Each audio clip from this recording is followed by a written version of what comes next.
Dear students, welcome to video lecture series on surveying. Now here today we are going for lesson number 2 from unit number 2. तो दूसरा lesson आज हम लोग पढ़ने वाले हैं सर्वेइंग का, जो हमारा लीनियर मेजरमेंट का जो यूनिट है. Here instrument for chain surveying. इसके पहले हमने शॉर्टकट में देखा था पहले लेसन में what are the various methods are there. So by using perambulator, by using passometer, by using speedometer, by using chain or by using legging or by using distomat. So these are the some of the instrument we have seen that how the distance between the station can be measured. Now here we will go into the details by using the metric chain, how the chain survey is carried out and how the distance measurement is done. So in this lesson we will go understand for instrument for chain surveying, types of the chain and direct and indirect ranging. So that we will understand here in this lesson. So first we will see an instrument for chain survey.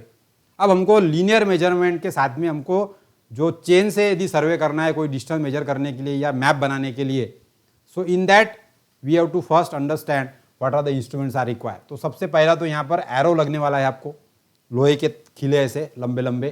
Then peg यानी लकड़ी की खुटियाँ लगने वाली है. Then ranging rod we will require, बांस के जैसे ऐसे खंबे लगने वाले छोटे छोटे रॉड 10-10 फुट वाले. Then it is called as ranging pole. Then offset rod भी लग सकते हैं आपको. Then similarly then lengths and widths, आपको वहाँ पे खुटी के ऊपर आपको ऐसी कोई प्लेट वगैरह लगानी पड़ेगी लिखने के लिए. So that also you can use. Then plumb bob लगेगा आपको, ऐसा वर्टिकल पॉइंट कहाँ पर एग्जैक्ट आ रहा है उसको यदि आपको बराबर मार्क करना है तो गोला लगेगा आपको टपकाने के लिए. And then you will also require the important is chain, आपको लंबाई गिनने के लिए चेन लगेगी यहाँ पे. And then cross top and line ranger are the other instrument. आपको एक स्ट्रेट लाइन को सीधा आगे बढ़ाना है तो लाइन रेंजर आपको लगेगा, और आपको यदि परपेंडिकुलर सेट करना है कोई सर्वे लाइन पे तो आपको क्रॉस टॉप लगेगा. So with this one by one we will understand what are the instruments are there required for chain survey. तो सबसे पहला है हमारे पास रेंजिंग रॉड. रेंजिंग रॉड ये हमारे जीआई पाइप के लंबे लंबे रॉड होते हैं जिसके डायमीटर 25 mm यानी 1 इंच का डायमीटर का होता है. वो 1.25 इंच का डायमीटर का भी आप यूज़ कर सकते, थोड़ा ऊंचा रहेगा तो. एंड उसकी लंबाई 2 मीटर, 3 मीटर या 4 मीटर अलग अलग लंबाई में, यानी 10 फुट, 12 फुट, ज़्यादा ज़्यादा 13 या 14 फुट इतनी ऊंचाई के ऐसे आपको 1 इंच के डायमीटर के रॉड लगेंगे. They are called as ranging rod. So here ये जो रेंजिंग रॉड है ये कभी कभी फोल्डिंग वाले भी आते हैं, यानी 1.5 मीटर के 2 टुकड़े होते हैं, वो एक में एक में फंसा के आप 3 मीटर का रॉड कर सकते हैं. या फिर 1.5 मीटर के आपने 3 टुकड़े इस्तेमाल करके आप 4.5 मीटर तक का ऊंचा रेंजिंग रॉड भी बना सकते हैं. So foldable ranging rods also may be there. और उसके ऊपर व्हाइट रेड जो है इसके कलर के बैंड होते हैं. रेंजिंग रॉड के ऊपर ऐसा रेड कलर और व्हाइट कलर 1-1 फुट के ऐसे लंबे लंबे कलरिंग के बैंड होते हैं. So you can see that these are the metal, लोहे के रेंजिंग रॉड जनरली हम लोग इस्तेमाल करते हैं.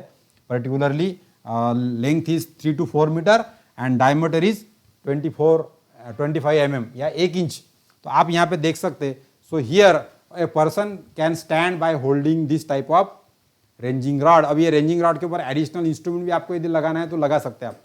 सो here the method of holding the ranging rod is like this. So you have to stand in the perpendicular direction. यहाँ से आप देख रहे हैं उसको तो मैं ऐसा पकड़ूंगा, यानी मेरा रॉड इधर में आगे के रॉड को भी देख सकते हैं हम लोग. So in the perpendicular direction you have to hold the vertical ranging rod like way and then we can carry out the operation. So that is the one instrument that we are using for ranging. So we will see later on what the use of the ranging rod is there. Then so in this ranging rod there are 2 categories are there. So one is ranging rod and other is offset rod. So here ये जो हमारा ranging rod है, यहाँ पे ranging rod में हमारे पास में, so in the ranging rod there are black and red or black and white or red and white parts are there.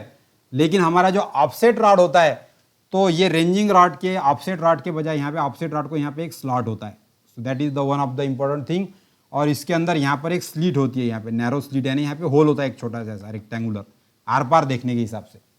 So that is at the height of 1.5 metre. यानी अपने आंखों के level के हिसाब से ये स्लीट होती है यहाँ पे, और ऊपर में उसको एक ऐसा स्लॉट होता है ताकि दूर से देखने के बाद में हमको पता चल जाए कि रेंजिंग रॉड कौन सा है और ऑफसेट रॉड कौन सा है। जनरली रेंजिंग रॉड के ऊपर हम लोग कुछ तो भी फ्लैग या फिर कुछ तो भी मार्किंग ऊपर हम लोग लगाते, ऑफसेट रॉड में वैसा हम लोग कुछ नहीं करते। सो इन द रेंजिंग रॉड, जो लोहे के पोल है हमारे ऐसे वर्टिकल वाले, जैसा यहाँ पर ये 3 फोल्ड वाला है, तो ये तीनों को एक में फंसा के हम लोग एक बड़ा ऊंचा रेंजिंग रॉड बना सकते। तो ये रेंजिंग रॉड के अंदर, रेंजिंग रॉड एक सिंपल रॉड है लोहे का, उसको ऊपर झंडी या कुछ तो भी मार्किंग लगाया हमने, so that we can use. यदि उसको नैरो स्लिट और यहाँ पर एक स्लॉट होता है ऐसा, तो फिर ये ऑफसेट रॉड के जैसा हम लोग इस्तेमाल कर सकते। ऑल्दो अल्टरनेटिवली आप रेंजिंग रॉड को ही ऑफसेट रॉड करके और ऑफसेट रॉड को रेंजिंग रॉड करके भी यूज कर सकते हैं, लेकिन यदि डिफरेंशिएट करना है, so there is a additional slot on the offset rod so that you can separately identify. So this type of ranging rod we have to use. अब जनरल रेंजिंग रॉड का इस्तेमाल होता कहाँ है, तो मुझे यहाँ से तो एकदम 1-1.5 किलोमीटर तक की ऐसी स्ट्रेट लाइन बनाना है, एक सीधे रोड में, या रोड पे बोलो या ग्राउंड में स्ट्रेट लाइन मुझे करना है। तो स्ट्रेट लाइन यदि मैं करूँगा तो मेरे पास में क्या है, एक तो टेप है गिनने के लिए, या फिर मेरे पास में चेन है। तो चेन और टेप क्या होगा, 30 मीटर का होगा। तो जब मैं ऐसा करते जाऊँगा तो वो एक स्ट्रेट लाइन में नहीं आएगा। स्ट्रेट लाइन में आने के लिए एक तो आपको लंबी रस्सी पकड़ के उसको एकदम सीधा खींच के एकदम सीधा टाइट करना पड़ेगा। अब ऐसा हर बार अपन रस्सी के बंडल को लपेट के खोलेंगे और ऐसा नहीं कर सकते। तो इंस्टेड ऑफ दैट हम लोग क्या करते कि जैसा 30 मीटर की चेन है हमारी लंबाई चेन की 30 मीटर है, तो 30 मीटर के ऊपर एक रेंजिंग रॉड रखते, फिर आगे जाने के बाद में 30 मीटर के ऊपर और एक रेंजिंग रॉड रखते। ऐसा 30-30 मीटर पे एक रेंजिंग रॉड हम लोग रखते जाते, और फिर एक व्यक्ति यहाँ पे खड़ा होकर वो सब रॉड को देखता है बराबर। तो पहला रॉड, दूसरा रॉड, तीसरा रॉड, और सबसे आखिरी का रॉड जो होगा उसके लाइन में बीच के सारे रेंजिंग रॉड हमारे आने चाहिए। तो मुझे हर एक रेंजिंग रॉड वाले पकड़े वाले व्यक्ति को इशारा करना पड़ेगा कि आपको लेफ्ट साइड में या राइट साइड में सरकना है, ताकि मैं क्या इंश्योर करूं कि मेरा पहला रेंजिंग रॉड और मेरा आखिरी का रेंजिंग रॉड, इसके बीच में के जो रेंजिंग रॉड है वो एकदम बीच में बराबर एग्जैक्ट आने चाहिए, वो ऐसे इधर उधर नहीं होने चाहिए। तो ऐसा आंखों से जब हम लोग देखते और हर एक रेंजिंग रॉड को एक लाइन में करते, तो इसके लिए आपको अलग अलग डिस्टेंस के ऊपर रेंजिंग रॉड लेके खड़ा रहना पड़ेगा, और एक व्यक्ति यहां से देख के फिर उनको इशारा करके बताएगा कि उसका रेंजिंग रॉड उसको आगे पीछे लेफ्ट साइड में राइट साइड में किधर सरकाना है। और वो एक बार हो गया तो आपका 30-30 मीटर के ऊपर आपको एक स्ट्रेट लाइन में बराबर रेंजिंग रॉड मिल जाएंगे। तो ये जो प्रोसीजर है, ये प्रोसीजर करने के लिए आपको 3-3 मीटर के जो लोहे के रॉड है ऐसे रेंजिंग रॉड, वो इस्तेमाल करने पड़ेंगे, and for that we are using this type of ranging rod. Now another thing we are requiring is that is chain. So here different types of chain are there, already we have seen that. So सबसे पहला तो होता है यहाँ पे metric chain. तो ये metric chain हमारी 30 मीटर या फिर 20 मीटर की होती है। So particularly nowadays 30 मीटर और 20 metre chains are available. So another is steel band chain. So you can see here that the first chain is shown, that is ये अभी इसको एक हैंडल है, एक हैंडल यहाँ पर है और उसको ऐसे लिंक्स करके जोड़े वाला है। So this is metric chain. Generally ये मेट्रिक चेन हो गए हमारे। उसके बाद में यहाँ पर आप देखेंगे तो अलग से यहाँ पर ऐसा एक स्टील की पट्टी है, ऐसी स्टील की पट्टी है, और वो पट्टी थोड़ा टेप जो रहता है ना अपना स्टील का, उससे मोटी है जरा, और ऐसा ये बंडल है यहाँ पर एक। तो ये जो हो गया, ये हो गया हमारा स्टील बैंड चेन, यानी लोहे के टेप के जैसा, मेटल टेप के जैसा ही रहता है लेकिन उससे थोड़ा मोटा रहता है, इसलिए उसको बैंड बोल रहे हैं हम लोग। So steel band chain is more accurately measuring the distance. और दूसरा होता है फिर इंजीनियर्स चेन। अब ये metric chain, steel band chain, engineers chain दिखने में एक जैसी हो सकती है, लेकिन जो इंजीनियरिंग चेन है, ये इंजीनियरिंग चेन जनरली 100 फुट की होती है, और इसके अंदर एक जो लिंक है वो है हमारी 1 फुट की, यानी इसका एक रॉड जो है वो 1 फुट का है।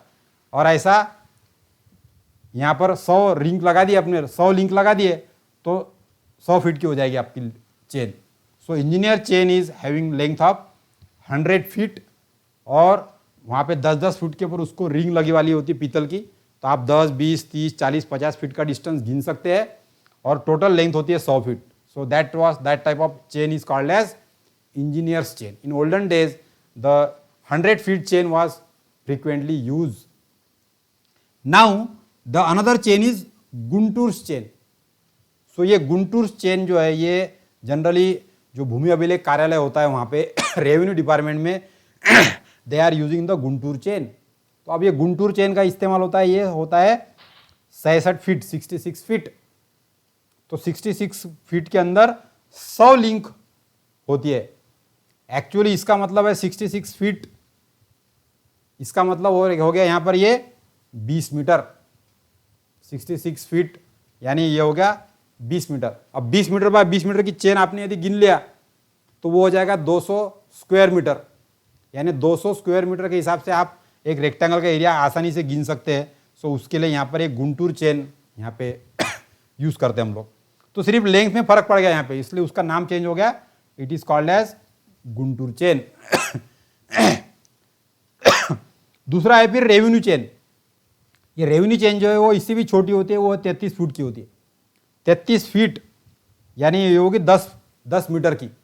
तो 10 मीटर की छोटी सी 10 मीटर बाय 10 मीटर यानी 100 स्क्वायर मीटर का डिस्टेंस हम लोग यहाँ से गिन सकते हैं. So for that purpose 33 feet के अंदर 16 लिंक होती है और इसकी लंबाई होती है 10 metre. So this chain is also we can use. So depending upon the length of the chain there are different chains are there. तो रेवेन्यू चेन सबसे छोटी होती है 33 फीट की, फिर गुंटूर चेन होती है 66 फीट की, और फिर इंजीनियर्स चेन होती है 100 फीट की. And metric chain is generally 20 metre और 30 मीटर. इन आवर कॉलेज और in engineering institute nowadays we are using the metric chain only. तो ये हमारे अलग अलग चेन के टाइप्स हो गए. And this type of different manufacturing में भी देयर. यहाँ पे भी स्टील बैंड चेन का इस्तेमाल किया गया, यहाँ पर भी स्टील बैंड है और यहाँ पर ये स्टील के लिंक है, रॉड है यहाँ पर. So like way the different chains are there. Now generally whatever the metric chain we are talking about. तो मैंने आपको जैसा बताया कि ये ऐसा लोहे के जो रिंग है वो एक में फंसा के हमारी ऐसी चेन जो है वो बनती है. अब ये चेन को जैसा मैंने बताया कि सबसे पहला तो यहाँ पर एक हैंडल होता है और ये हैंडल के बाद में फिर उसके अंदर ऐसी लिंक्स होती है. और अब ये 30 मीटर की यदि है तो 30 मीटर के अंदर हमारे बराबर 30 सेंटीमीटर के 100 लिंक होंगे. यानी 30 सेंटीमीटर बोलो तो इतना 30 सेंटीमीटर के 100 लिंक. तो 100 लिंक के हिसाब से बराबर, यानी यहाँ पर हम लोग लिंक की यदि बात करेंगे यहाँ पे तो लिंक हो जाएंगे यहाँ पे इसके अंदर हमारे 100. So there are 100 links are there. और एक लिंक जो है वो हो जाएंगी 30 सेंटीमीटर की और उसको दोनों एंड पे हैंडल होंगे. और जनरली इसकी लंबाई होती है 30 मीटर और 20 मीटर की चेन होती है. अब ये जो लिंक्स है इसको जोड़ने के लिए हम लोग रिंग का इस्तेमाल करते हैं. यानी आप यहाँ पर देख रहे हैं ऐसी हर जगह पे 3 रिंग लगे वाली है. सो ये एक लिंक हो गई, ये दूसरी लिंक हो गई और इसके बीच में एक लिंक है और उसको जोड़ने के लिए और 2 लिंक है. यानी 3 लिंक एक में को जोड़ के ये रिंग को एक लिंक को जोड़ा गया है यहाँ पे. अब यहाँ पे हर एक 1 मीटर के ऊपर यहाँ पे पीतल की लिंक लगी हुई थी यहाँ पे अलग से. तो जहाँ पे एक रिंग पीतल की रिंग लगी है वहाँ पे 1 मीटर हो गया, उसके आगे फिर यहाँ पर 2 मीटर हो गया, फिर उसके आगे 3 मीटर हो गया. ऐसा करके जहाँ पे 5 मीटर हो जाएगा वहाँ पे 5 मीटर पे एक पीतल का ऐसा बिल्ला लगा होता है, सिंगल पॉइंटेड वाला. So this is called as tally, brass tally. So brass rings are there at every 1 metre and tallies are there at 5 metre. तो यहाँ पे एक पॉइंट वाला बोले तो 5 मीटर का, यहाँ पे 2 मुंह वाली टैली है पीतल की, पीतल का ऐसा बिल्ला है तो यहाँ पे 10 मीटर हो गए. और यहाँ पे 3 मुंह वाला बिल्ला है यहाँ पे, तो यहाँ पे हो गए 15 मीटर. फिर आगे वाले इस पे 10 मीटर पे और 5 मीटर पे, ऐसा करके 30 मीटर के इसके अंदर आपको 5 मीटर 10 मीटर 15 मीटर कहाँ पे हो गए ये आपको पता चलता है. यहाँ पे फिर 1 मीटर के ऊपर ऐसी पीतल की रिंग लगी है तो 1 मीटर 2 मीटर 3 मीटर 4 मीटर कहाँ हुआ है ये भी हमको पता चलता है. और इस प्रकार से हम लोग चेन को खींच के हम लोग लंबाई गिन सकते हैं. अब यदि आपका डिस्टेंस ये लिंक के बीच में आ गया यहाँ पे तो ये 15 सेंटीमीटर हो गया, क्योंकि एक लिंक है हमारी 30 सेंटीमीटर की. तो 15 सेंटीमीटर आप इसको एज्यूम कर सकते हो. या इसके 1/3 आ गया तो 10 सेंटीमीटर 20 सेंटीमीटर 30 सेंटीमीटर ऐसा भी अंदाज ले सकते हो आप. तो ये अंदाज से आपको चेन से आप लोग अलग अलग डिस्टेंस गिन सकते हैं. और आपको एक हैंडल से लेके दूसरे हैंडल तक की जो लंबाई है ये आपको स्टैंडर्ड होती है तो 20 मीटर या 30 मीटर की होंगी. 20 मीटर की चेन होंगी तो उसके बीच में का जो लिंक है वो 20-20 सेंटीमीटर के होंगे. और 30 मीटर की चेन होंगी तो उसके जो लिंक है वो 30-30 सेंटीमीटर के होंगे. So like way nowadays we are using the metric chain for surveying work.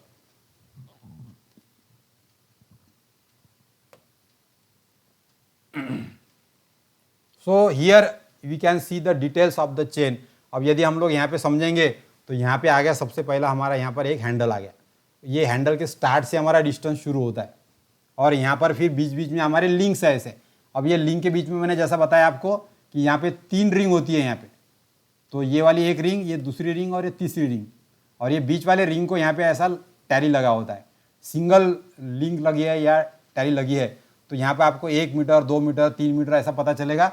और अलग अलग डिस्टेंस के ऊपर आपको फिर ऐसी स्पेशल पीतल की टैली लगी वाली दिखेगी. जैसा कि ऐसी यहाँ पर 1 पॉइंटेड वाली टैली लगी है पीतल की, तो इसका मतलब यहाँ पे 5 मीटर हो गया. ऐसी 2 मुंह वाली टैली लगी वाली है तो इसका मतलब 10 मीटर हो गया. यहाँ पे 3 मुंह वाली टैली लगी वाली है तो 30 मीटर हो गया. ऐसा यहाँ पे 4 मुंह वाली और 5 मुंह वाले यहाँ पे रिंग वाली ऐसी टैली लगी हो सकती है. तो इस प्रकार से टैली को पहचान के, टैली को देख के हम लोग डिस्टेंस यहाँ से चेन से गिन सकते हैं. तो ये आपको ध्यान में रखना है कि चेन जो है वो हम लोग अप्रोक्सीमेट डिस्टेंस गिनने के लिए इस्तेमाल करते हैं. We are using it for approximate distance. Now another instrument that we require for the chain survey और linear measurement is measuring tape. तो आपको इसके लिए टेप भी लगता है. So there are different types of tapes. You can see, आप या ऐसा क्लॉथ का टेप आप देख सकते हो. ये प्लास्टिक कोटेड क्लॉथ है यहाँ पर और उसको इस्तेमाल कर सकते हैं हम लोग. और there is steel tape also. Steel का पतरे का बने वाला अच्छा यहाँ पर 100 फीट का है. या यहाँ पे ऐसा छोटा वाला मिनी टेप भी रहता है अपने पास में. सो that is mini steel tape also you can use. और इस प्रकार से थोड़ा सा बड़ा वाला भी आपको मेटेलिक टेप मिलेगा. सो this is metallic tape. 100 feet का मेटेलिक टेप है यहाँ पे 30 मीटर का. और this type of steel tape that also you can use, but this is the actually photograph of the inver tape. Invar tape ऐसा होता है, ये भी स्टील ब्रांड ही है एक प्रकार का, और लेकिन स्टील ब्रांड के अंदर इसमें थोड़ा सा डिफरेंस है. So different types of measuring tape we can use for the cloth tape इस्तेमाल कर सकते हैं हम लोग. कपड़े का होता है थोड़ा सा, इसकी लंबाई 15 मीटर या 30 मीटर में होती है. लेकिन क्लॉथ का जो टेप है वो पानी में गीला हो सकता है. गीला आपने लपेट कर रख दिए बॉक्स के अंदर तो वो कुछ दिन के बाद में सड़ जाएगा, खराब हो जाएगा. उसके ऊपर के जो अक्षर होते हैं वो कुछ दिन के बाद में मिट सकते हैं. कपड़ा जो है वो फट सकता है, टूट सकता है. तो कांटे के ऊपर वगैरह झाड़ ऐसे रहेंगे बीच में, खराब रफ रहेगा तो वहाँ पे वो क्लॉथ का टेप थोड़ा सा खराब हो सकता है. फिर दूसरा टेप होता है मेटेलिक टेप का, यानी ये टेप है मेटेलिक का, लेकिन इसके ऊपर, इसके अंदर मेटल के वायर है और वायर के ऊपर प्लास्टिक का कोटिंग है. तो ऐसे प्रकार से मेटेलिक टेप जो है 5 मीटर 15 मीटर या 30 मीटर के लंबाई का आता है. और ये भी इस प्रकार से अलग अलग मैन्युफैक्चरर मेटेलिक टेप को इस्तेमाल करते हैं. Then there is steel tape, that is the most good type of tape we can use. तो ये जो स्टील टेप है ये छोटा वाला आता है 2 मीटर या 3 मीटर या 5 मीटर का, ऐसा पॉकेट वाला छोटा सा. या फिर लंबाई में आएंगे तो 15 मीटर या 30 मीटर का भी आता है. So you can use this type of steel tape is there. अब ये स्टील टेप जो है इससे हम लोग ये बाकी कपड़े से और इससे ज़्यादा ये जल्दी फटता नहीं है.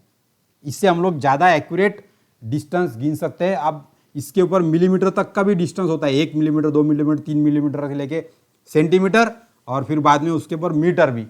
तो स्टील टेप जो है ये हमारे लिए एक सर्वे के लिए अच्छा और एक्यूरेट रिजल्ट देने वाला टेप है. अब ये स्टील टेप के अलावा हम लोग इन्वेयर टेप भी इस्तेमाल कर सकते हैं. अब ये जो स्टील टेप है तो इसके अंदर आपको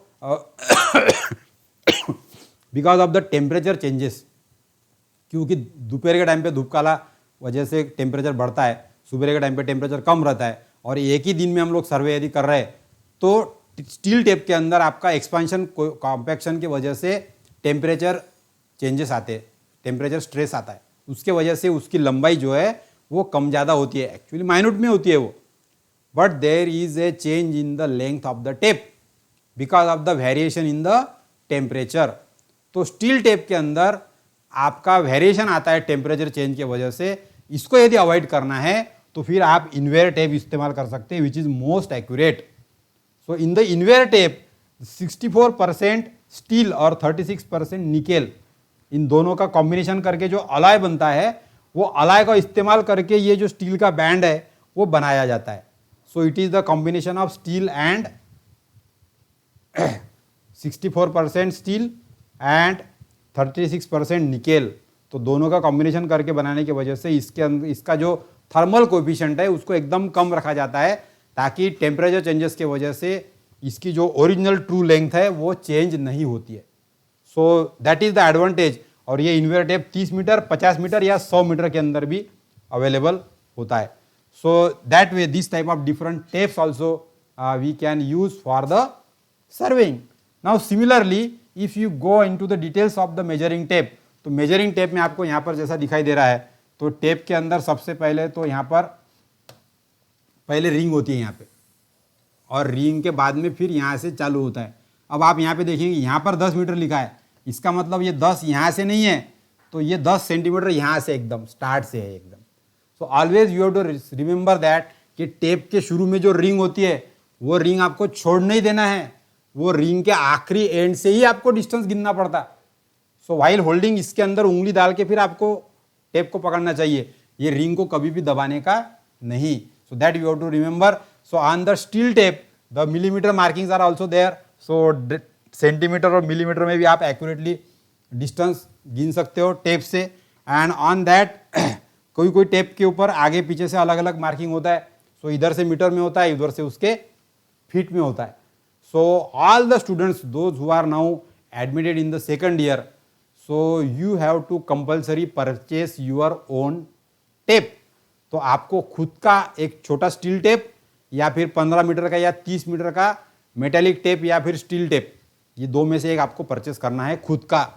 सो whenever we are doing the exact practical, so every student will need to handle the tape. So it is very important thing that a civil engineering student should always know that how to handle the tape, how to open, how to measure the distance by using tape, and how the different accurate observations can be taken by the tape. तो tape का इस्तेमाल हर एक student को आना चाहिए. So therefore आपको अपना own खुद का टेप परचेस करना है. प्रैक्टिकल करते समय टेप आपको मिलेगा नहीं, आपका खुद का टेप आपको यूज करते आना चाहिए. And as a civil engineer also you will always require the tape. वैसे भी आप सिविल इंजीनियर बन जाने के बाद में आपको टेप तो लगने ही वाला है. सो मेजरमेंट करने के लिए आपको स्टील टेप हमको खुद का लेना चाहिए. That is the important thing. Now with this we are using the this type of wooden pegs. लकड़ी की खुटियाँ आपको लगने वाली है, जहाँ पे आपको सर्वे करते समय पॉइंट मार्क करना है, तो आपको खुटी और हैमर से उसको ठोक के, सो you will require the peg and the hammer. Peg और हैमर से आप लोग मार्किंग लगा सकते हैं. अब पेग हैमर से मार्किंग लगाने के टाइम पे यदि आपको वर्टिकल पॉइंट यदि बराबर लेना है एग्जैक्टली कोई इंस्ट्रूमेंट का, सो you can use the plumb Bob. इस प्रकार से हम लोग लोहे का जो गोला है, वो लोहे का गोला, उसकी फिरकी, रस्सी, ये हम लोग यूज कर सकते हैं. कई जगह पे हमको ऐसे मार्किंग लगाने पड़ेंगे जमीन पे, तो वहाँ पे हमको ऐसे छोटे छोटे 4-4 इंच वाले खिले के जैसे लंबे लंबे खिले के जैसे रॉड है. So that also we have to use. This is called as arrow, marking arrow. तो ये मार्किंग एरो भी हमको ऐसे लगने वाले 4-4 इंच के लंबे वाले, थोड़े से ऐसे छोटा तार के जैसे डायमीटर वाला, 4 या 5 mm का डायमीटर होता है इसका. और ये ऐसे एरो भी हमको इस्तेमाल करने पड़ेंगे. सो here the arrow is of 4 mm diameter and 50 centimetre in length, या उससे कम ज़्यादा भी हो सकती है. और उसका स्टील वायर होता है 4 mm का, उसके बने वाले होते हैं वो. प्लम बॉब बोलेंगे तो प्लम बॉब के अंदर आपके पास में ऐसा एक स्टड, उसका नीचे का बॉब और उसकी रस्सी और उसकी प्लेट कभी भी, ये that also you can use. Wooden pegs देखेंगे तो 1 इंच बाय 1 इंच का ऐसा लकड़ी का चौकोन होता है वैसा, और 1 से 1.5 फीट का, जनरली 1.5 फीट की लंबाई होती है उसकी. 50 सेंटीमीटर और 45 सेंटीमीटर लॉन्ग 1.5 फीट की लकड़ी की खूंटी हमको यूज करनी पड़ती है. And also you require the lime powder, चूना पाउडर की अपने को लगेगा मार्किंग करने के लिए, या खूंटी ठोकने के पहले कुछ भी मार्किंग करना है जमीन पे तो वो लगेगा. सो चेन सर्वे के लिए आपको ये जो सारे इंस्ट्रूमेंट है, arrow, peg, plumb bob, ranging rod, hammer, ये सब चीज़ें हमको लगने वाली है. So you can observe in the figure all these are the instrument that we have to use. Now when we talk about the plumb bob, so you can understand the details of the plumb bob. Then peg देखेंगे तो हम लोग ये देखो, ये 6 inch की plague दिखाई यहाँ पर, और 1 इंच बाय 1 इंच का उसका रेक्टेंगुलर साइज है. या एरो रहेगा तो वो 50 mm का डायमीटर है ऊपर का रिंग का, और ऐसी टोटल लंबाई उसकी 45 सेंटीमीटर यानी 1.5 फुट या फिर 1 फुट या फिर 6 inch. So likewise the different length arrows may be there. So all these instruments that we have to use while doing the chain survey. Chain survey करते समय आपको ये सारी चीज़ें लगने वाली है. अब ये चेन सर्वे के अंदर सबसे इम्पॉर्टेंट है हमारा काम वो यानी रेंजिंग करना. Ranging. So here the establishment of the intermediate point is the purpose of ranging. तो मेरा रेंजिंग का पर्पज क्या है? So you will understand here. So अभी मैं टॉप व्यू में यदि देखता हूँ तो टॉप व्यू में मुझे यहाँ पर एक पॉइंट फिक्स करना है और दूसरा पॉइंट मुझे यहाँ पे फिक्स करना है. So these are the two stations A and B. यदि मैं एलिवेशन में देखता हूँ तो एलिवेशन में मैं क्या करूँगा? So here actually this is my station A, this is my station B, और यहाँ पर एलिवेशन में मेरा ग्राउंड ऐसा ऐसा है, तो मैं ए स्टेशन के ऊपर ऐसा एक रेंजिंग रॉड खड़ा करूँगा. सो दिस इज माई ग्राउंड. और यहाँ पे बी स्टेशन के ऊपर भी मैं एक रॉड खड़ा करूँगा. अब ये 2 रॉड तो खड़े कर दिए मैंने. अब इसके बीच में का डिस्टेंस 2 किलोमीटर है समझ लो. तो मुझे 30 मीटर की जो चेन है उससे मुझे यहाँ पर गिनना पड़ेगा. अब यदि मैं बीच में मेरे कोई भी पॉइंट नहीं है तो मैं क्या करूँगा? चेन को ऐसा 30 मीटर पकड़ूंगा, फिर 30 मीटर पकड़ूंगा, फिर 30 पकड़ूंगा, फिर 30 पकड़ूंगा, फिर 30 पकड़ूंगा, फिर 30 पकड़ूंगा. ऐसा करते करते करते करते मैं गिनते जाऊँगा. तो चूंकि हमारी टेप या चेन 30 मीटर की है तो आप ऐसा गिनते गिनते जाएंगे ना तो ऐसा स्ट्रेट लाइन नहीं मिलेगी आपको. ये टॉप व्यू में देख रहा हूं मैं. This is in the top view. Top view में आपकी जो लाइन है वो सीधी नहीं जाएगी. हो सकता है 30 मीटर 30 मीटर 30 मीटर ऐसा थोड़ा अलग अलग जा सकते हैं. तो ऐसा नहीं होना चाहिए. इसलिए आपको क्या चाहिए? यहां पर स्ट्रेट लाइन चाहिए. यानी ए पॉइंट से लेके बी पॉइंट तक आपकी ऐसी स्ट्रेट लाइन बननी चाहिए ऑटोमेटिक. अब ये यदि ऐसी बनाना है ए और बी के लिए ऐसी स्ट्रेट लाइन बनाना है तो मुझे क्या करना पड़ेगा? तो जैसा ए के ऊपर मैंने एक रेंजिंग रॉड रखा और एक रेंजिंग रॉड रखा मैंने बी के ऊपर. So this is ranging rod R R. यहाँ पर भी एक रेंजिंग रॉड रखा मैंने. तो एक रेंजिंग रॉड शुरू के स्टेशन पे और एक रेंजिंग रॉड पहले स्टेशन पे, 2 रख दिया मैंने ऐसे. अब मुझे क्या करना पड़ेगा? बीच में एक रेंजिंग रॉड और रखना पड़ेगा. अब ये बीच का रेंजिंग रॉड बोले तो यहां पर आ गया समझ लो. हमारा टॉप व्यू में देखेंगे तो यहां पर दिख रहा है. तो अब मैं क्या करूंगा? यहां से देखूंगा उसको आंखों से, और आंखों से देख के ये व्यक्ति का जो रेंजिंग रॉड पकड़ा है उसको बोलूंगा मैं कि आपको थोड़ा सा सामने सरकना है करके इस डायरेक्शन में, और उसको बराबर ये लाइन पे आने के बाद में मैं उसको स्टॉप कर दूंगा. तो वो रेंजिंग रॉड बराबर एक स्ट्रेट लाइन में आ जाएगा. तो मेरे पास में पहला और आखिरी का रेंजिंग रॉड है, उसके बीच में एक रॉड और आ जाएगा जो इस लाइन में स्ट्रेट लाइन में है. फिर और एक रॉड मैं यहाँ पे पकड़ूंगा, फिर उसको भी आगे पीछे सरका के बराबर फिक्स कर लूँगा लाइन के ऊपर. फिर यहाँ पर भी फिक्स कर लूँगा, फिर यहाँ पर भी फिक्स कर लूँगा. इस प्रकार के एक स्ट्रेट लाइन, एक इमेजिनरी लाइन आपको तय करना है. तो पहला और आखिरी का रेंजिंग रॉड, इसके बीच में आपको 2-3 रेंजिंग रॉड और खड़े करने पड़ेंगे, और उसको आंखों से देख के वो रेंजिंग रॉड पकड़ के जो खड़े हैं स्टूडेंट या व्यक्ति, उनको आगे पीछे सरकाना पड़ेगा कि इधर सरक कर ऐसा करके. और उसका मकसद क्या है हमारा?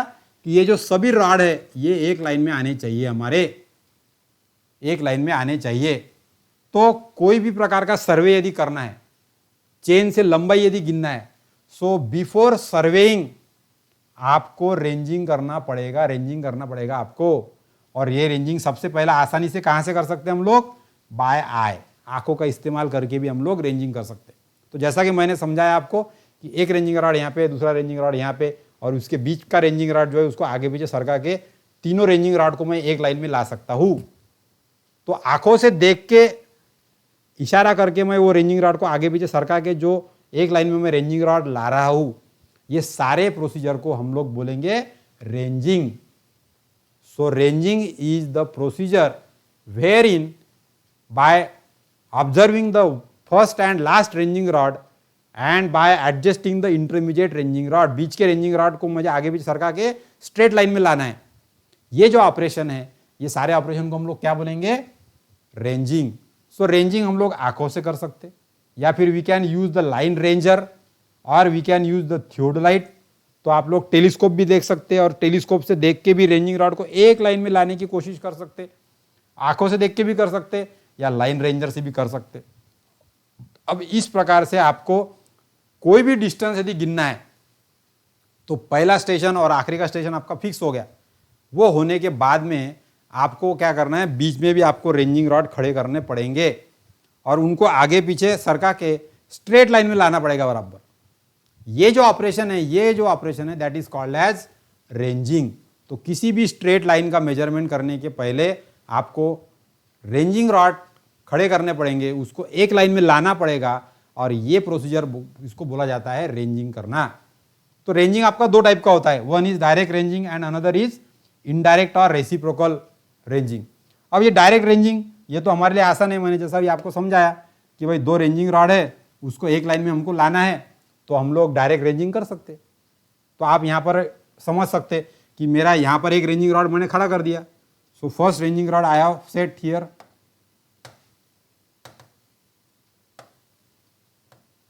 तो एक रेंजिंग रॉड यहाँ खड़ा कर दिया मैंने और दूसरा रेंजिंग रॉड आखिरी में खड़ा कर दिया यहाँ पे। सो पहला स्टेशन ए, इसके ऊपर एक रेंजिंग रॉड, दूसरा स्टेशन बी पे दूसरा रेंजिंग रॉड। अब मुझे 30-30 मीटर की चेन है मेरी, या टेप मेरा 30-30 मीटर का है, तो मुझे हर 30 मीटर के ऊपर एक रेंजिंग रॉड और खड़ा करना पड़ेगा, हर 30 मीटर पे रॉड खड़ा करना पड़ेगा। अब शुरू में मैं यदि एक रेंजिंग रॉड पकड़ूंगा, फॉर एग्जांपल यहाँ पे टॉप व्यू में आप देख सकते कि मैं 30 मीटर के ऊपर एक पॉइंट लूंगा और एक रेंजिंग रॉड पकड़ूंगा, तो हो सकता है वो रेंजिंग रॉड ये स्ट्रेट लाइन पे ना हो पहली बार में। तो मुझे यहाँ से एक व्यक्ति को खड़ा करके देखना है, आंखों से एक आंख बंद करके देखना है। रेंजिंग कभी भी एक आंख बंद करके करना है, that always you have to remember. एक आंख से हमको ये देखना है कि पहला रेंजिंग रॉड और आखिरी का रेंजिंग रॉड इसके एग्जैक्ट बीच में ये रेंजिंग रॉड आना चाहिए, यानी ये बीच का रेंजिंग रॉड लेफ्ट साइड में या राइट साइड में सरकाना पड़ेगा आगे पीछे। 30 मीटर का डिस्टेंस कायम रहना चाहिए और ऐसा करके उसकी फाइनल पोजीशन आ गई तो एक पॉइंट आपका सेट हो गया। फिर और एक रेंजिंग रॉड यहाँ रखना पड़ेगा, वो आगे पीछे हो सकता है, उसको सरका के उसको स्ट्रेट लाइन पे लाना पड़ेगा। लाइक वे हर 30-30 मीटर पे आपको रेंजिंग रॉड खड़े करने पड़ेंगे ताकि एक स्ट्रेट लाइन आपकी तैयार हो जाए। और ये जो प्रोसीजर है that is called as direct ranging. तो ये डायरेक्ट रेंजिंग जनरली हम लोग आंखों से ही कर सकते हैं, एक आंख से ही करना है और ये रॉड के पीछे आपको खड़ा रहना है। तो ये डिस्टेंस कम से कम 5 फीट या फिर 2 मीटर होना चाहिए। रिमेंबर, पहले रेंजिंग रॉड के पीछे मैं खड़ा रहूंगा तो 2 मीटर, कम से कम 2 मीटर या फिर 5 फीट की दूरी पे मैंने खड़ा रहना चाहिए देखने के लिए, और एक आंख बंद करके दूसरे आंख से देखना चाहिए कि दोनों रेंजिंग रॉड और उसके बीच के रेंजिंग रॉड सब एक लाइन में है कि नहीं है करके। सो this type of basic operation is require. अब किसी भी प्रकार की ऐसी लंबी सर्वे लाइन आपको सेट करना है तो सबसे पहला ऑपरेशन वो यानी आपको करना पड़ेगा ranging, and that is named as direct ranging. So direct ranging में आपने सीधा सीधा आपका जो बीच के पॉइंट है, इनिशियल पॉइंट, ये आप फिक्स कर रहे आंखों से देख के। So that is direct ranging by eye, that procedure you have to remember. अब हर बार आपका ऐसा जो ग्राउंड है वो ओपन है ऐसा, तो मैं एक रॉड, दूसरा रॉड, तीसरा रॉड ऐसा रख के एक लाइन में बराबर सब रेंजिंग रॉड को एक लाइन में ला सकता हूँ। So that direct ranging is possible. लेकिन यदि ऐसी एक पहाड़ी आ गई, टीला आ गया एखादा या हिल आ गई एखादी, तो हिल के ऊपर से भी मुझे ऐसा स्ट्रेट लाइन बनाते आनी चाहिए, सर्वे लाइन बनाते आनी चाहिए।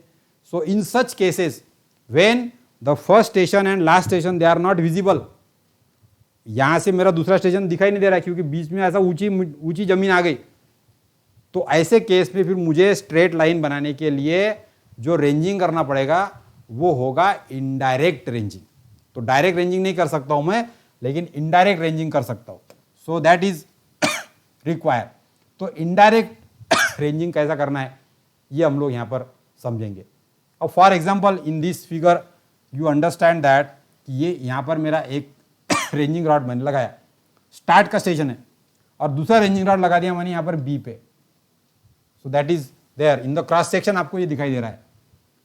लेकिन अब मैं यहाँ पे पहाड़ी के ऊपर ऐसे 2 पॉइंट मैं रेंजिंग रॉड के नहीं पकड़ सकता क्योंकि मुझे ये दोनों भी एक लाइन में दिखते ही नहीं एक साथ में। तो it is not possible for me to range by eye, और डायरेक्ट रेंजिंग हम लोग नहीं कर सकते। तो फिर क्या करेंगे, that you have to understand. तो अब मैं क्या करूंगा, एक्चुअली मुझे ये ए बी जो स्ट्रेट लाइन है ये वाली मुझे चाहिए, तो ये तो मैं अभी ला नहीं सकता। लेकिन यहाँ पे मेरी पहाड़ी है, ऐसी ऊंची पहाड़ी है, तो मैं क्या करूँगा, ये पहाड़ी का जो निचला भाग है यहाँ का, इधर का, यानी पहाड़ी ऐसी ऊंची जा रही है, तो ये ऊंचे पहाड़ी में मैं साइड के किनारे किनारे से तो मैं देख सकता हूँ ना नीचे का भाग। तो मैं क्या करूँगा, ये पहाड़ी के नीचे वाले किनारे पे और एक रेंजिंग रॉड लूँगा, यहाँ पे खड़ा करूँगा एक, तो वो ए से मुझे दिखेगा बराबर क्योंकि वो भी नीचे वाले लेवल पे है, पहाड़ी बीच में है अपनी यहाँ पे ऊपर। तो ऐसा नीचे पायथे के पास में मैं एक रेंजिंग रॉड रखूँगा। ये रॉड ऐसा रखूँगा कि वहाँ से मुझे बी भी दिखना चाहिए, सो दैट वो भी हमको ध्यान में रखना है। तो मैं एक रेंजिंग रॉड ऐसा रखूँगा कि जहाँ से मुझे बी भी दिखता है, क्योंकि दोनों भी, ए भी नीचे बी भी नीचे और मैं भी नीचे खड़ा हूँ। ऐसा एन एक पॉइंट मुझे लेना पड़ेगा। अब ये रेंजिंग रॉड को यहाँ से मैं देखूँगा ए से, और देखने के बाद में एक रेंजिंग रॉड इसके ऊपर मैं ऐसा लेके आऊँगा, पीछे पीछे लेके आऊँगा, यानी ए की तरफ लेकर आऊँगा, ऐसा लाऊंगा पीछे पीछे, ताकि वो मुझे बी से भी दिखना चाहिए। तो इधर ए है, इधर बी है, और मैं यहाँ पर एन पे हूँ, मैं ए की तरफ सरकूंगा, लेकिन इतना सरकूंगा कि बी से भी मैं दिखना चाहिए। तो एक्चुअली मैं थोड़ा थोड़ा पहाड़ी पे सरकना चालू कर दूंगा, तो थोड़ा मैं ऊंचा चढ़ूंगा, लेकिन ए से भी दिखूंगा और बी से भी दिखूंगा। ऐसा पॉइंट मुझे पता चलेगा कि एम कहाँ पॉइंट है करके। तो यहाँ मेरा एक रेंजिंग रॉड आ जाएगा, जो रेंजिंग रॉड यहाँ से ए से तो दिखाई दे रहा है, लेकिन थोड़ा सा बी से भी दिखाई दे रहा है। अब ये एम रेंजिंग रॉड को मैं और आगे इधर सरकाऊंगा, बी की तरफ सरकाऊंगा, और थोड़ा पहाड़ी के ऊपर चढ़ूंगा, ऐसा ऊपर चढ़ते चढ़ते चढ़ते चढ़ते ऐसा पोजीशन चाहिए मुझे कि ये रेंजिंग रॉड बी से तो दिखने वाला है, लेकिन ए से भी दिखना चाहिए। तो ये ए से भी दिख रहा है, तो यहाँ पर आ जाऊँगा मैं। फिर ये वाले रेंजिंग रॉड को मैं फिर से इधर एक ऐसा सरका, इधर ए की तरफ सरकाऊंगा, इतना ऊंचा सरकाऊंगा, यानी पहाड़ी पे चढ़ूंगा मैं थोड़ा थोड़ा, और एक ए की तरफ आते जाऊंगा, ताकि ये वाला रेंजिंग रॉड यहाँ से भी दिखे बी से। ऐसा अल्टरनेट 2-3 बार मुझे करना पड़ेगा, यानी मुझे थोड़ा थोड़ा पहाड़ी पे चढ़ना है, और इधर से भी दिखना चाहिए, इधर से भी दिखना चाहिए, फिर इधर दिख गया, फिर थोड़ा सा इधर सरकना है, तो भी ए से और बी से दिखना चाहिए। ऐसा हर एक स्टेशन से मुझे रॉड जो है, दोनों भी रॉड दिखेंगे मेरे को, लेकिन मैं इसको आगे सरकाऊंगा थोड़ा सा, फिर उसको इसको लाइन में लाऊंगा, फिर इसको आगे सरकाऊंगा, फिर इसको आगे सरकाऊंगा, फिर इसको आगे सरकाऊंगा, फिर इसको आगे सरकाऊंगा। तो एक वक्त ऐसा आ जाएगा कि दोनों भी पॉइंट मेरे पहाड़ी के ऊपर चले जाएंगे, लेकिन यहाँ से तीनों भी दिखेंगे, या इधर से इधर के तीनों दिखेंगे। सो ये पोजीशन मुझे लानी है कि ए एम एन ये मुझे एक लाइन में बराबर दिखाई दे रहा है यहाँ से, या फिर एम एन बी ये भी मुझे दिखाई दे रहे हैं। ऐसी पोजीशन मुझे हिल के टॉप पे लानी है बराबर। तो एक रेंजिंग रॉड नीचे है, उधर का भी रेंज है, और ऊपर के दो बीच में बराबर।